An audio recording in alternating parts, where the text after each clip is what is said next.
It was the fall semester of my sophomore year when I met him. After a tumultuous freshman year, filled with the usual perils of adjusting to college life, I was ready for a fresh start. The university had paired me with a new roommate, and all I knew about him was his name, Ethan. When I first walked into our dorm room, the sunlight cast an ethereal glow through the window, illuminating Ethan as he sat on his bed.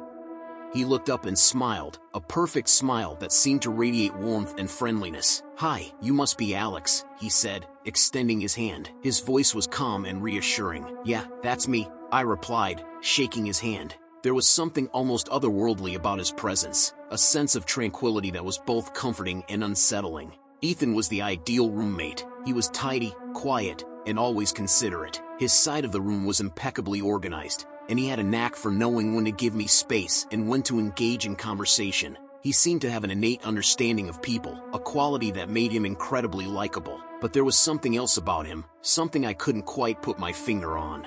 It started with little things. I would find Ethan staring out the window late at night, his face pale and eyes distant, as if he were lost in a memory. Once, I came back from a late-night study session to find him sitting on his bed, his eyes fixed on the wall, whispering to himself. When I asked if he was okay, he simply smiled and said he was fine.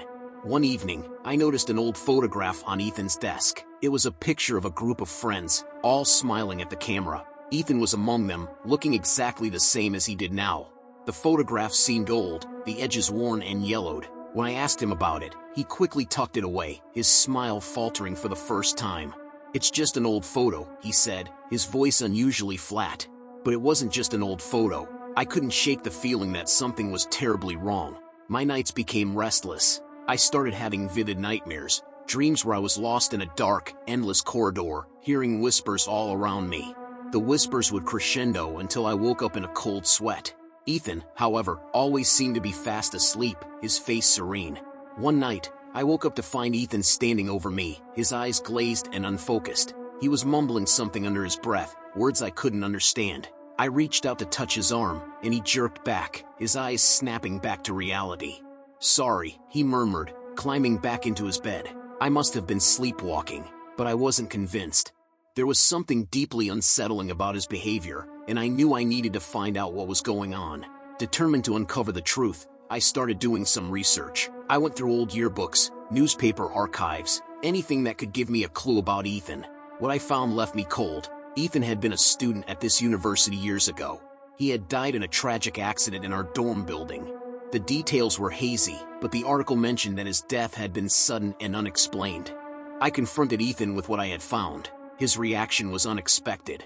Instead of denying it, he looked at me with sadness in his eyes. "I didn't want you to find out this way," he said quietly. "I do have unfinished business. I can't move on until I find out what really happened to me." With Ethan's help, we delved deeper into the mystery of his death. We discovered that there had been a series of strange occurrences in the dorm around the time of his death, objects moving on their own, strange noises, and other students reporting similar nightmares to mine. Ethan started remembering fragments of that night.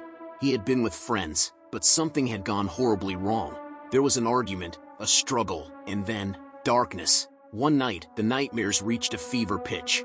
I woke up to find my room in disarray, and Ethan standing in the center, looking more ghostly than ever. "It's time," he said, his voice echoing with a chilling resonance. Ethan led me to the basement of the dorm, a place I had never ventured before.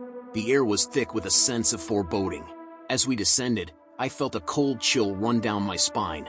In the dim light, we found a hidden room, long forgotten. Inside, the remnants of a dark ritual lay, scattered candles, strange symbols, and a diary belonging to one of Ethan's old friends. The diary revealed the truth. Ethan had been the victim of a misguided attempt to summon a spirit, a prank that had gone horribly wrong. His friends had panicked and covered up their involvement, leaving Ethan's spirit trapped between worlds. With this revelation, Ethan's figure began to fade. He looked at me with gratitude and sadness. "Thank you," he whispered. "I can finally move on." As he disappeared, the room grew warmer, the oppressive atmosphere lifting. I felt a sense of peace wash over me, knowing that Ethan's spirit was finally at rest. Life returned to normal, but I was forever changed by the experience.